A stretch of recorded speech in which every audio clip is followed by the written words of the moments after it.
السلام علیکم ورحمۃ اللہ وبرکاتہ. الحمد للہ وکفی وسلام علی عباده الذین اصطفی، اما بعد. حاضرین و ناظرین، یہ درس نمبر 724 ہے اور سورہ اعراف کی آیت نمبر 203 کی آج تلاوت اور تشریح کی جائے گی. چلیے سب سے پہلے ہم اس آیت کی تلاوت کرتے ہیں لفظ ترجمے، اور ترجمے کے بعد تشریح کرتے ہیں. اعوذ باللہ من الشیطان الرجیم، بسم اللہ الرحمن الرحیم. وَإِذَا لَمْ تَأْتِهِمْ بِآيَةٍ قَالُوا لَوْلَا اجْتَبَيْتَهَا قُلْ إِنَّمَا أَتَّبِعُ مَا يُوحَى إِلَيَّ مِنْ رَبِّي هَذَا بَصَائِرُ مِنْ رَبِّكُمْ وَهُدًى وَرَحْمَةً لِقَوْمٍ يُؤْمِنُونَ. وَإِذَا، اور جب، لَمْ تَأْتِهِمْ نہیں لاتے ان کے پاس، بِآیَةٍ کوئی نشانی، قالوا تو کہتے ہیں، لولا اجتبیتها کیوں نہیں تو خود بنا لایا اس کو. قل کہہ دیجئے، انما اتبع میں تو پیروی کرتا ہوں صرف، ما اس چیز کی جو یوحا وحی کی جاتی ہے، الیہ میری طرف، من ربی میرے رب کی طرف سے، ھذا یہ، بصائر روشن دلائل ہیں، من ربکم تمہارے رب کی طرف سے، وہدن اور ہدایت ہے، ورحمہ اور رحمت ہے، لقوم ان لوگوں کے لیے، یؤمنون جو ایمان لاتے ہیں. ترجمہ یوں ہے، اور جب تم ان کے پاس کچھ دنوں تک کوئی آیت نہیں لاتے تو کہتے ہیں کہ تم نے اپنی طرف سے کیوں نہیں بنا لی. کہہ دو کہ میں تو اسی حکم کی پیروی کرتا ہوں جو میرے رب کی طرف سے میرے پاس آتا ہے. یہ قرآن تمہارے رب کی طرف سے دانش و بصیرت اور مومنوں کے لیے ہدایت اور رحمت ہے.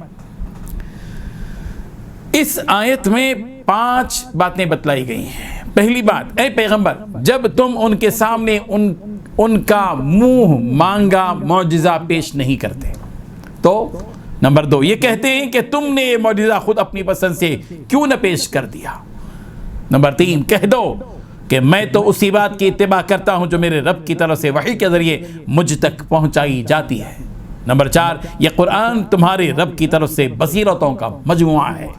نمبر 5 جو لوگ ایمان لائیں ان کے لیے کتاب ہدایت اور رحمت ہے.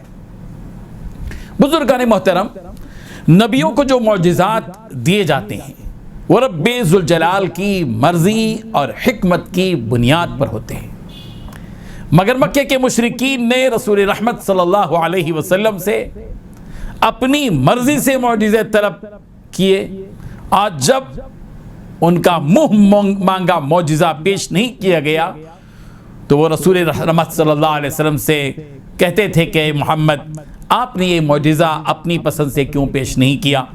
مکے کے مشرکین نے رسول رحمت صلی اللہ علیہ وسلم سے طرح طرح کے معجزے طلب کیے. سورہ بنی اسرائیل کی آیت نمبر 90 سے 94 تک ان طلب کردہ معجزات کا تذکرہ یوں ہے، وَقَالُوا لَن نُؤْمِنَ لَكَ حَتَّى تَفْجُرَ لَنَا مِنَ الْأَرْضِ يَنبُوعًا. انہوں نے کہا، مشرکین نے، ہم آپ پر ہرگز ایمان لانے والے نہیں جب تک کہ آپ ہمارے لیے زمین سے کوئی چشمہ جاری نہ کر دیں. اور دوسری بات، او تکون لک جنت من نخیل وعنب فتفجر الانہار خلالها تفجیرا، یا خود آپ کے لیے ہی کوئی باغ ہو کھجوروں اور انگوروں کا اور اس کے درمیان آپ بہت سی نہریں جاری کر کے دکھائیں. یہ معجزہ آپ ہمیں بتائیں. اور تسقط السماء كما زعمت علينا كسفا، یا آپ آسمان کو ہم پر ٹکڑے ٹکڑے کر کے گرا دیں جیسا کہ آپ کا گمان ہے. او تأتی باللہ والملائکۃ قبیلا، یا آپ خود اللہ تعالیٰ کو اور فرشتوں کو ہمارے سامنے لا کھڑا کر دیں. اور یکون لک بیت من زخرف، یا یہ کہ آپ کے لیے آپ کے اپنے لیے کوئی سونے کا گھر ہو جائے. اور ترقی فی السماء، یا آپ آسمان پر چڑھ کر بتائیں. اس قسم کے معجزات کے مطالبات مشرکین نے نبی کریم حضرت محمد رسول اللہ صلی اللہ علیہ وسلم سے کی. یہ منہ مانگے معجزات تھے جن کا مطالبہ مکے کے مشرکین نے نبی کریم حضرت محمد رسول اللہ صلی اللہ علیہ وسلم سے کیا تھا.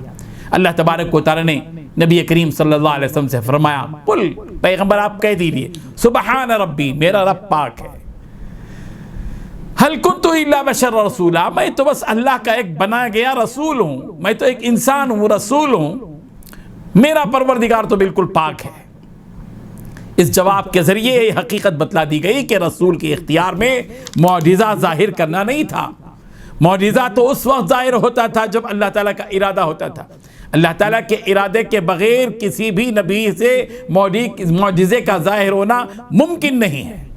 اور اگر مشرکین کسی خاص معجزہ کا مطالبہ کرتے ہیں تو انہیں یہ جان لینا چاہیے کہ اللہ تعالیٰ کسی کے پابند نہیں ہے کہ لوگوں کے کہنے کے مطابق معجزے ظاہر کر دیں۔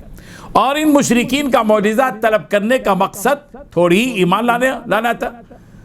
معجزے کے مطالبے کا مقصد اور اس کی غرض یہ نہیں تھی کہ وہ ایمان لائیں، بلکہ وہ تو محض عناد، سرکشی، غرور، اپنی ضد اور مخالفت کی وجہ سے اس قسم کے معجزات کا مطالبہ وہ کرتے تھے۔ جب مشرکین نے رسول رحمت صلی اللہ علیہ وسلم سے کہا کہ آپ نے ہماری فرمائش کے مطابق معجزے کا اللہ تعالیٰ سے مطالبہ کیوں نہیں کیا، تو جواب دیا گیا کہ پیغمبر آپ کہہ دیجئے انما اتبع ما یوحی الی من ربی، میں تو صرف اسی کی اتباع کرتا ہوں جو میرے رب کی طرف سے میری طرف وحی کیا جاتا ہے۔ میرا کام صرف اللہ تبارک و تعالیٰ کے احکامات کی اتباع کرنا ہے۔ میرا کام یہ نہیں کہ تمہاری فرمائشی معجزے میں تم کو جو ہے بتلاتے رہوں، ظاہر کرتے رہوں۔ اے مشرکو، تم ادھر ادھر کے معجزوں کے پیچھے کیوں بھاگ رہے ہو؟ سب سے بڑا معجزہ تو یہی قرآن ہے جو میرے ہاتھ میں موجود ہے، جو تمہاری اس نگاہوں کے سامنے موجود ہے، جو تمہارے پروردگار کی طرف سے بصیرت کی باتیں لے کر آیا ہے۔ اس میں ہدایت بھی ہے، اس میں رحمت بھی ہے۔ اس کتاب کو پڑھنے والا نابینا سے بینا بن جاتا ہے۔ ایسی بصیرت والی باتیں اس کے اندر موجود ہیں، آنکھیں کھولنے والی، دماغ کو روشن کرنے والی، دل میں تازگی بخشنے والی، انسان کے دل کو موڑنے والی یہ وہ مقدس کتاب اے مشرکو میرے ہاتھ میں ہے۔ یہی تو سب سے بڑا معجزہ ہے۔ تم ہی تو بتاؤ کہ تم میں کتنے شاعر ہیں، تم میں کتنے ادیب ہیں، تم میں کتنے فصیح اور بلیغ لوگ ہیں، لیکن کیا تم میں کے بڑے بڑے شاعر مل کر بھی قرآن مجید جیسی ایک صورت لا سکے ہو؟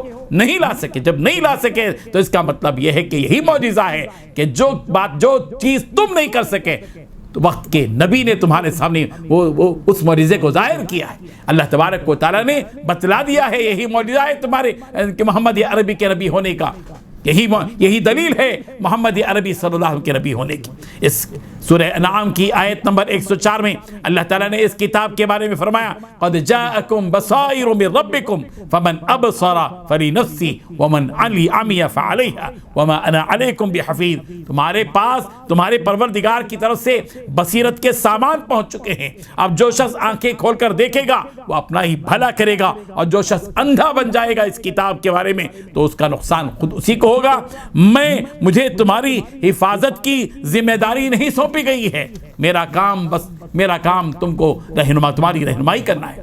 مشرکین اگر واقعی حق اور ہدایت کے طلبگار ہیں تو ان کے لیے خود قرآن کافی ہے، جو فصاحت اور بلاغت کا شاہکار ہے، جس میں دلوں کو چھو لینے والی بصیرت کی کافی باتیں موجود ہیں اور واضح اور روشن دلائل موجود ہیں جس سے اس کتاب کی سچائی ثابت ہوتی ہے۔ قرآن مجید وہ معجزہ کی کتاب ہے جو اللہ تبارک و تعالیٰ کی طرف سے نازل شدہ ہے، جس سے حق کی معرفت ہوتی ہے اور اللہ تبارک و تعالیٰ کی وہ احکامات جو اس نے انسانیت کی فلاح اور صلاح کے لیے نازل کی ہیں ان تمام کا علم ہوتا ہے۔